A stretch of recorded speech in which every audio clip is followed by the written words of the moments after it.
Ketika kita menuliskan apa yang kita rasakan ya, menurut penelitian, ini juga saya alami, beban emosionalnya keluar. Jadi kita punya kapasitas untuk menanggung beban yang harus kita tanggung. Menanggung ayah, mungkin menanggung adik, menanggung anak gitu ya. Karena kadang yang kita butuhkan kekuatan lebih untuk bisa menjalani. Diskusi Psikologi. Halo teman KBR, selamat datang kembali di podcast Disko, Diskusi Psikologi, persembahan KBR Media. Jangan lupa buat selalu jaga kesehatan mental ya, karena kamu sepenting itu. Nah, gimana nih semuanya? How's life? Mungkin ada yang lagi ngerasa baik-baik aja, mungkin ada yang lagi stres banget, mungkin ada yang lagi ngerasa terhimpit banget. It's okay, kita di sini sharing-sharing aja satu sama lain. Dan aku kali ini pengen bahas suatu hal yang aku rasa hampir semua yang punya TikTok tuh pernah lihat ya. Ada suatu video yang lagi viral banget tentang salah seorang kakak yang berantem sama adiknya karena kakaknya ini adalah salah satu bagian dari sandwich generation dan adiknya ini menuntut kakaknya untuk membayar biaya wisudanya tapi uangnya ini belum ada. Nah, dalam postingan yang beredar tersebut diperlihatkan nih pertengkaran. Nah, dalam video tersebut diperlihatkan pertengkarannya dan tentunya netizen nih menyampaikan berbagai komentarnya ya. Ada yang bersimpati, ada juga yang merasa bahwa kasihan banget itu kakaknya menanggung beban yang begitu berat. Ada juga yang datang dari POV adiknya yang merasa bahwa memang gak adil ya rasanya dunia ketika adiknya ini masih kecil tapi kehilangan ayahnya, gak bisa wisuda bareng ayahnya, padahal kakaknya pernah merasakan itu juga. Nah, ini jadi suatu dinamika yang menarik untuk dibahas. Seperti apa sih tekanan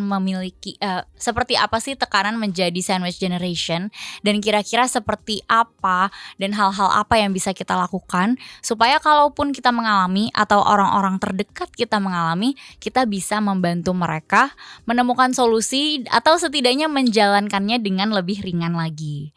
Nah, tentunya aku gak sendiri. Hari ini akan dibahas bareng seorang psikolog klinis sekaligus founder dari TNS Counseling Center, Kak Sustriana Saragih, SP, MC Psikolog. Halo Kak Sus. Halo Kak Mahari.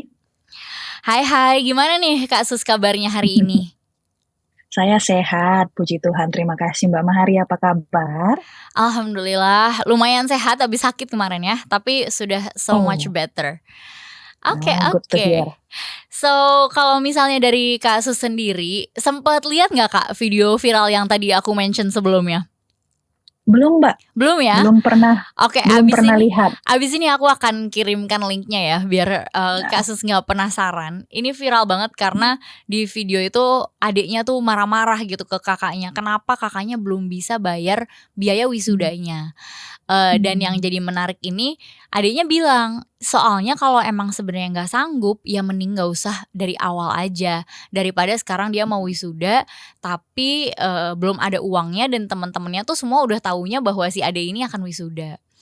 Jadi ada berbagai dinamika lah di situ, termasuk kakaknya itu juga merasa bersalah karena harus bayar KPR dulu atau bayar pinjaman-pinjaman yang lain dulu, dan kakaknya itu dulu bisa wisuda dengan tenang dan baik-baik saja karena pada saat dia wisuda bapaknya itu masih ada, belum meninggal. Jadi videonya singkat tapi banyak dinamika yang menarik dan bisa dibahas. Tapi yang jelas yang menonjol dan relatable untuk banyak orang adalah, wah ternyata seberat itu ya untuk jadi bagian dari generasi sandwich, harus mendukung dan membiayai orang tua ataupun generasi di bawah kita, bisa adik atau bisa anak dan lain-lain. Nah, kira-kira kalau melihat masalah ini, melihat fenomena ini, bagaimana pendapat atau perspektif dari Kak Sus? Terima kasih Mbak Mahari pertanyaannya. Sebenarnya generasi sandwich ya ada 56 juta penduduk Indonesia yang mengalaminya gitu ya. Jadi kalau sebelum kita bahas nih pertanyaan yang ditanyakan oleh Mbak Mahari, Dorothy Miller di tahun 1981 itu mulai mencetuskan terminologi generation, sandwich generation, yang refer to orang-orang yang harus menanggung jawabi generasi di atasnya, bisa jadi orang tua, paman, eh, ataupun generasi yang ada di bawahnya, bisa jadi anak-anak ataupun adik-adik gitu ya. Nah, kalau di Indonesia saat ini ada 56 juta penduduk Indonesia usia produktif yang mengalaminya. Jadi, kalau kita kembali ke video TikTok yang tadi barusan Mbak Mahari sebutkan, itu kondisi yang sebenarnya sudah banyak dialami oleh penduduk Indonesia. Beberapa klien saya yang 2-3 tahun ini datang ke saya juga mengalami pengalaman yang sama. Jadi harus membiayai adiknya, gitu ya, harus membiayai ibunya yang ayahnya meninggal, harus utang ke pinjol, harus utang ke teman-teman, harus bekerja eh, side jobnya banyak banget gitu ya, nggak bisa jalan-jalan, nggak bisa melakukan hobi, nggak bisa tidur tenang, bahkan harus memikirkan bagaimana membayar utang, harus membayar kebutuhan keluarga, harus membiayai kebutuhan adik gitu. Jadi ini kondisi yang akhir-akhir ini sangat lumrah ditemukan. Sedih memang gitu ya. Tapi fenomenanya di Indonesia mungkin karena kondisi perekonomian Indonesia juga semakin memburuk gitu ya. Itu mempengaruhi kualitas dan kondisi hidup masyarakatnya, Mbak Mahari. Hmm. Oke, jadi ternyata ini memang dialami banyak sekali orang, yang 56 juta itu bisa dibilang 1/5 dari penduduk Indonesia mengalami sandwich generation dan adalah bagian dari itu. Nah, kira-kira dengan tahu fakta dan data ini, apakah itu juga berarti bahwa kondisi beban mental yang dialami oleh 50 sekian juta orang ini adalah kondisi yang sangat berat, atau kira-kira gimana Kak Sus? Tentu saja Mbak, kondisi yang sangat berat. Karena kan ketika dia menjadi sandwich generation gitu ya, dia mempunyai banyak peran. Dia harus berperan sebagai anak. Bersama dengan peran ini ada tanggung jawab yang harus dilakukan. Dia harus berperan sebagai kakak. Bersama dengan peran ini ada tanggung jawab yang harus dilakukan. Tidak hanya secara financial, tetapi juga mental, emosional, dan waktu. Gitu ya. Sebagai anak harus mendengarkan kondisi ibu, misalnya ibu sedang stres karena kehilangan suaminya mungkin. Atau sebagai kakak harus mendengarkan adik yang komplain tentang teman-temannya punya gadget apa, dan dia harus berusaha tidak hanya menyisihkan mendengarkan, tidak hanya menyisihkan waktu untuk mendengarkan, tidak hanya menyisihkan waktu untuk memberikan dukungan emosi, tetapi juga harus memberikan dukungan finansial, harus menyisihkan uang yang didapat dengan hasil kerja keras untuk mendukung adik, misalnya. Jadi semakin banyak peran yang dimiliki, semakin tanggung jawabnya tinggi. Tanggung jawab ini tadi harus disertai dengan pengorbanan waktu, emosi, tenaga, bahkan finansial. Berat banget, Mbak Mahari. Ini salah satu hal yang menarik ya, karena ketika kita membahas sandwich generation, tentu bahasannya aja udah terasa berat gitu ya, karena beban yang dipikul oleh teman-teman sandwich generation ini memang sangat berat. Cuma menariknya di salah satu klienku ya Mbak, ada salah satu cerita di mana dia punya banyak cerita, tapi menjadi sandwich generation ini bagi dia itu justru bukan salah satu beban.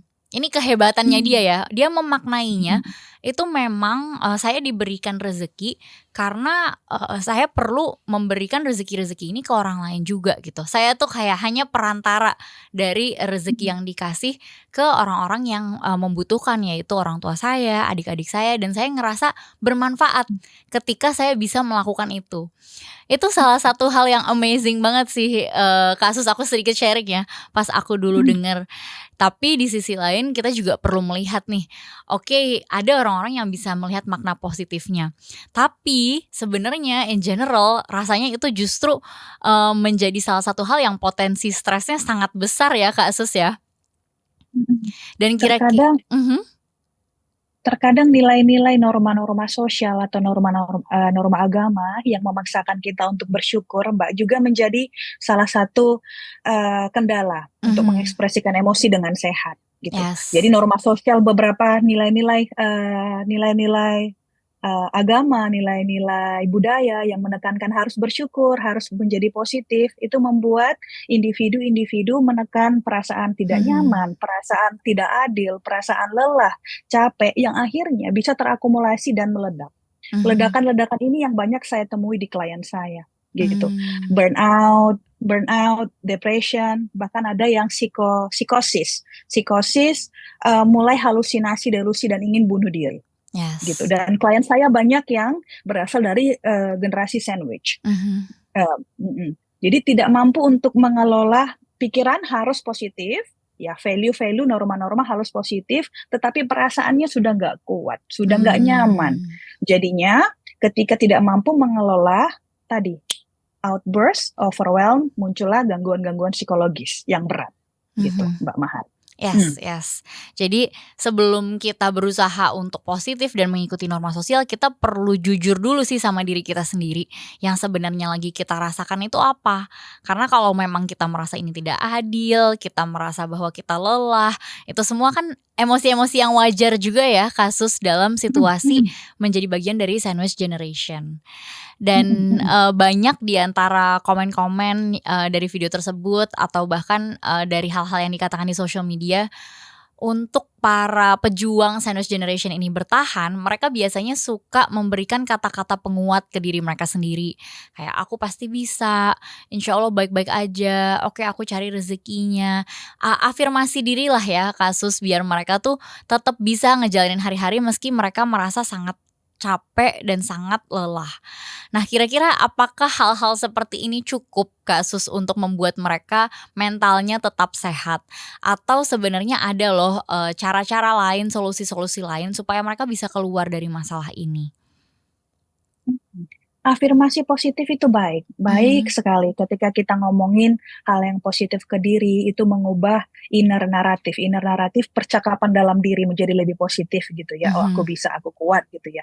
Tapi itu saja nggak cukup, Mbak. Yes. Kita mengafirmasi ke diri kita, terus apa solusinya? Karena ini kan kadang jangka panjang ya. Misalnya Mhm. sudah kehilangan orang tua, adik masih kecil, jangka panjang harus mempersiapkan diri nih. Apa solusi jangka panjangnya, gitu ya? Mhm. Penting sekali untuk time management yang baik. Time management menyediakan waktu untuk mengurus diri sendiri, gitu. Ya Mhm. kita harus berperan sebagai anak yang kehilangan ayah, berarti tulang punggung keluarga, gitu ya tadi ya. Ada pekerjaan, mungkin bekerja di kantor, harus mengurus adik atau anak mungkin ya. Ini semuanya butuh waktu. Nah, tapi jangan lupa kalau kita juga butuh waktu. Kita juga Mmm. butuh waktu untuk mengurus kita, untuk melakukan hobi yang buat kita bahagia. Karena kalau kita nggak bahagia, nggak bisa kita membahagiakan orang. Kalau Mhm. kita nggak punya roti, kita nggak bisa memberikan roti ke orang. Kalau kita lapar, nggak bisa kita berikan makanan ke orang lain. Harus kita yang sayang dan cinta ke diri kita sendiri. Jadi Mmm. harus ada waktu untuk mengurus diri. Apa yang harus dilakukan? Self care juga. Exercise itu murah ya. Eh, lari atau jalan di nature itu bisa meningkatkan hormon endorfin, adrenalin, membuat lebih bahagia gitu ya. Menyediakan Mhm. waktu untuk ngobrol ke teman. Ketika ngobrol ke teman gitu ya, otak mengeluarkan hormon oksitosin dan dopamin. Jadinya lebih bahagia juga karena otak kita ini organ sosial. Jadi ketika kita berada di situasi sosial, otaknya lebih bahagia gitu ya. Jadi jangan mengisolasi diri.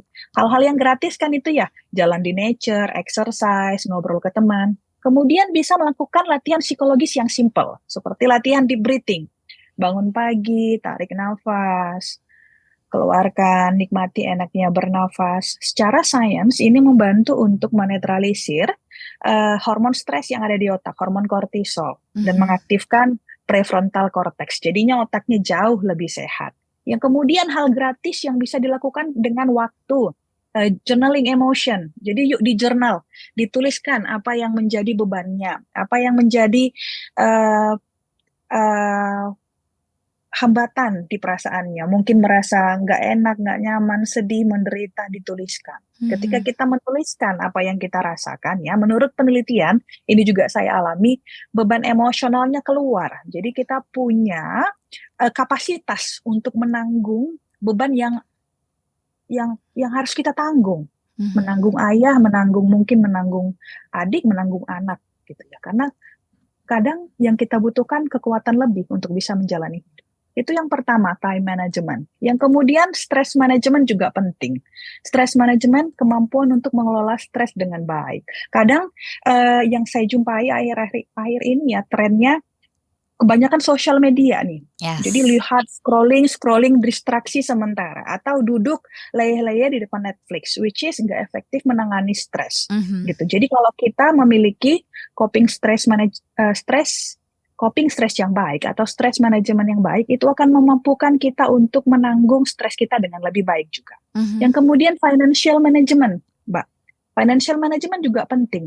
Tadi kan masalah utamanya kan uang. Ya, ketika kita Yes. mampu memanage uang dengan baik, kita bisa meminimalisir terjadinya konflik dengan keluarga karena uang. Kalau memang ayah atau ibu masih bisa produktif, yuk mereka juga bekerja. Jadi sama-sama Mhm. resilient, sama-sama membantu keluarga, gitu Mbak.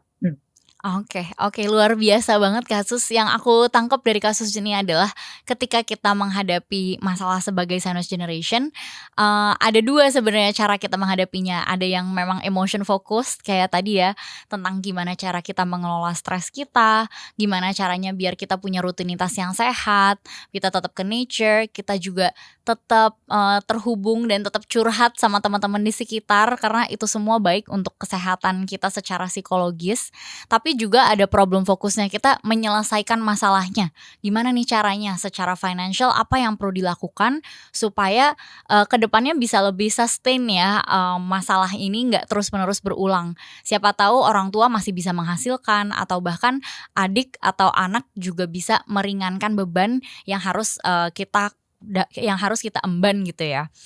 Nah, yang aku temui nih ya, especially orang Indonesia itu suka nggak enakan. Merasa, aduh kayaknya semua orang udah punya masalah deh.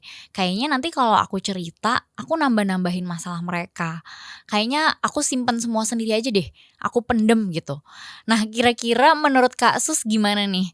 Kalau untuk orang-orang yang masih merasa kayaknya curhat tuh susah buat mereka berbagi beban. Padahal tadi kasus udah bilang juga bahwa ini efektif banget loh dan bantu kita untuk meringankan beban yang kita punya sebagai generasi sandwich.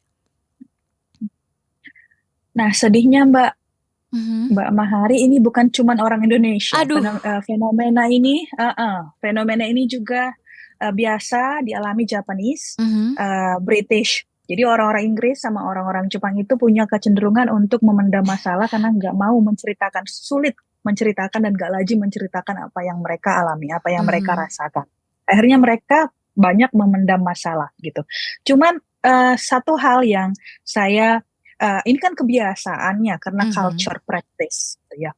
Jadi curhat itu perlu dibiasakan. Berarti ada kebiasaan yang harus dimulai. Yang awalnya yang namanya kebiasaan pasti nggak nyaman, Nggak nggak enak, nyaman. Mhm. sungkan dan terkadang choking bahkan nggak bisa ceritanya gitu loh karena Mhm. nggak terbiasa. Nah, tapi kalau nggak dimulai, nggak akan ada perubahan. Itu masalah habit di otak. Jadi harus dimulai, harus dicoba ceritain hal-hal yang shallow dulu mungkin.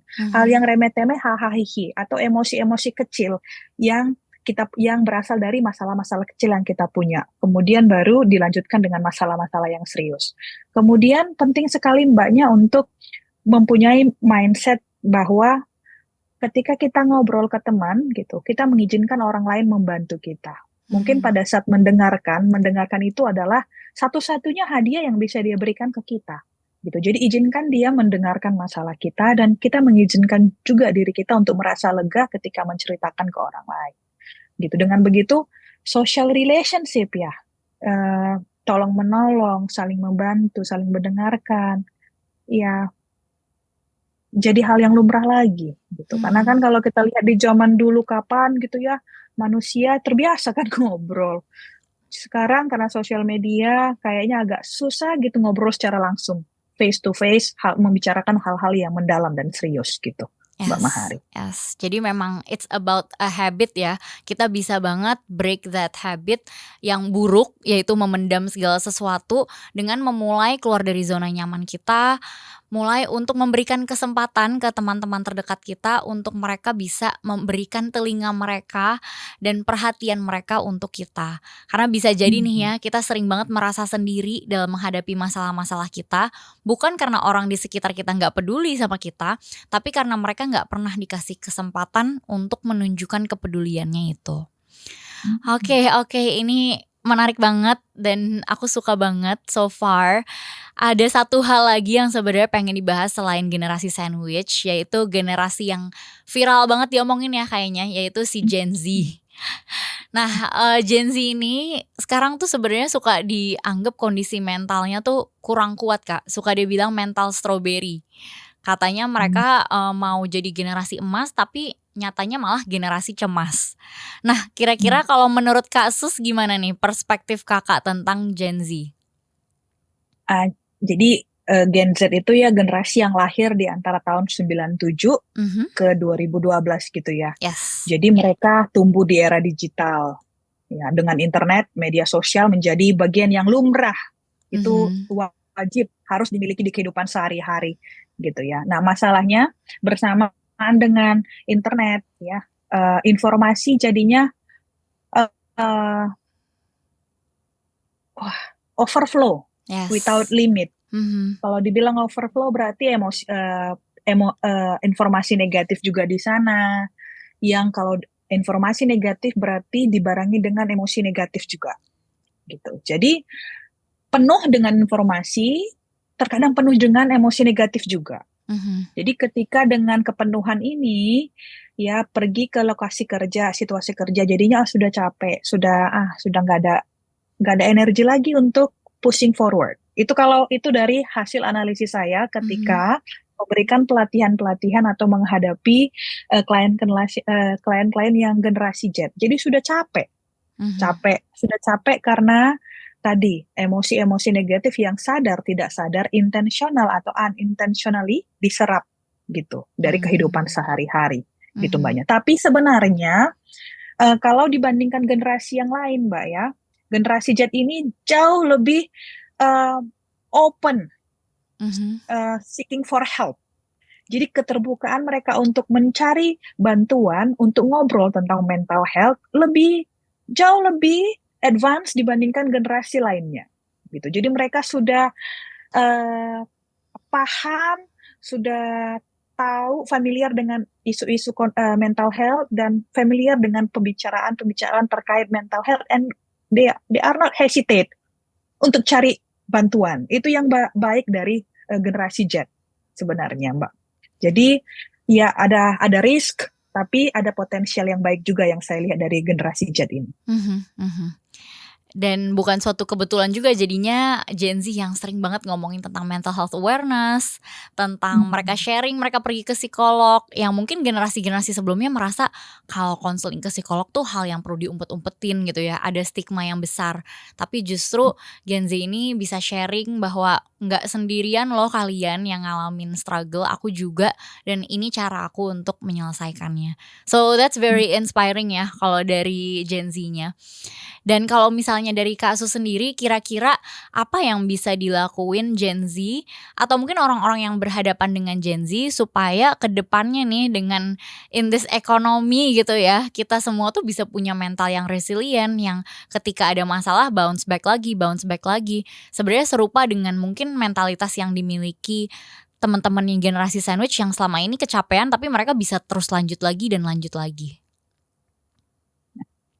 Sebenarnya sama ya, penting memanage waktu. Yes, social media oke, internet oke, mencari informasi sebanyak-banyaknya oke, menjadi paham akan satu isu good, paham banyak hal good, tapi jangan lupa juga penting untuk adaptasi dengan situasi, adaptasi dengan lingkungan kerja misalnya, Kalau lingkungan kerjanya dibutuhkan untuk komunikasi, soft skill yang berbeda generasi, ada atasnya, ada bawahnya gitu ya. Yuk beradaptasilah dengan situasi. Ketika merasa bahwa ada tantangan nih gitu, apa yang aku inginkan? Aku ingin karirnya mulus, tapi ternyata banyak masalah di tengah jalan. Yuk dicari solusinya secara realistis gitu. Jadi tidak hanya berpedoman kepada apa yang sosial media atau internet katakan gitu. Perlu untuk diskusi dengan orang-orang yang mungkin lebih ahli, mungkin atasanmu, supervisormu bisa membantu gitu. Jadi membantu untuk lebih grounded. Nah, itu yang pertama. Untuk kesehatan mental misalnya, isu yang sering saya temui juga, ini nggak mau over generalization generasi Z ya. Cuman kadang FOMO, fear of missing out gitu ya. Pengen tahu semua, nggak apa-apa loh, karena kadang jadinya penggunaan sosial media yang berlebih gitu ya. Nah, kalau boleh, yuk lakukan aktivitas offline yang lebih banyak. Tadi seperti yang saya bilang, jalan di nature, ngobrol ke teman face to face, melakukan hobi yang bisa meningkatkan skill, diving, panjat tebing, itu mengaktifkan adrenalin dan membuat kita lebih sehat.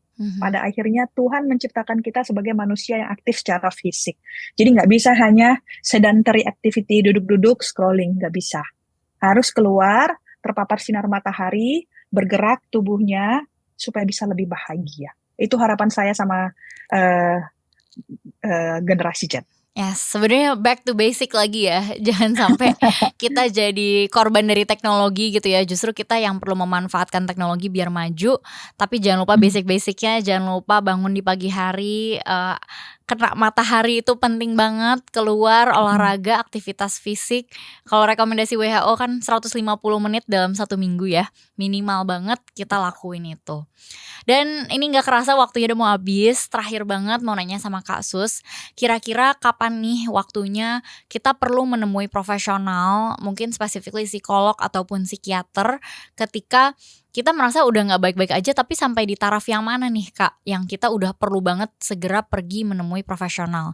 Dan mungkin sama juga ketika kita melihat teman terdekat kita kayaknya lagi gak baik-baik aja nih, tapi kapan ya aku perlu bilang ke dia perlu ke psikolog atau ke psikiater? Jadi buat teman-teman yang mungkin merasa kok kayaknya aku udah sulit fokus di tempat kerja ya. Kok kayaknya aku sulit tidur. Tidur itu 3-4 jam dan kadang ada mimpi buruk gitu ya. Kalau aku mulai merasa kehilangan minat melakukan hal-hal yang biasanya aku nikmati. Kalau aku sudah merasa ingin mengisolasi diri. Kalau aku sudah merasa cemas, takut berlebihan gitu ya. Sampai sulit untuk menikmati aktivitas. Kalau aku sudah merasa nggak enak, nggak nikmat lagi makan.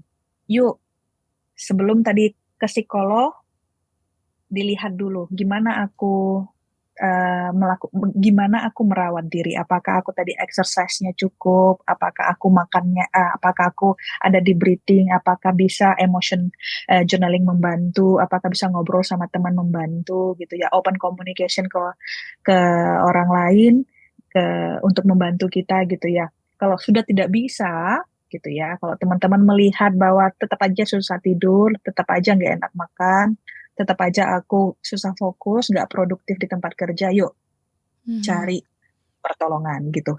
Psikolog atau psikiater bukan berarti teman-teman lemah, bukan berarti teman-teman sakit jiwa, bukan berarti teman-teman gila. Itu semua mitos-mitos di luar sana gitu. Itu sama seperti pada saat kita pilek dan kita butuh bantuan dokter. Nah, jadi kita menormalisasi cari bantuan psikolog ketika kita merasa permasalahan yang kita tanggung nggak bisa kita hadapi seorang diri lagi. Kita butuh pihak profesional untuk membantu kita untuk menetralisir, menenangkan pikiran, menenangkan perasaan, jadi bisa melihat jalan keluar gitu ya. Teman-teman, saya anjurkan untuk mencari bantuan kalau sudah nggak bisa lagi menangani. Hidupmu berharga, kamu berharga, ceritamu berharga, kamu penting. Jadi yuk, seeking for help if you need one. Yes, karena kamu sepenting itu teman KBR, ingat itu ya. Thank you so much Kasus sudah sharing di podcast Disko kali ini. Thank you juga untuk semua teman-teman KBR yang udah mantengin obrolan aku dan Kak Sustriana Saragih. Semoga generasi sandwich maupun generasi Z ya di luar sana bisa kuat menanggung beban berat yang ada di punggungnya. Yuk kita ciptakan Indonesia Emas 2045 ya, bukan Indonesia Cemas. Sampai ketemu lagi di podcast episode selanjutnya. Dengerin di kbrprime.id atau di platform mendengar podcast lainnya. Aku Mahari, pamit undur diri dulu. Terima kasih so much Kasus.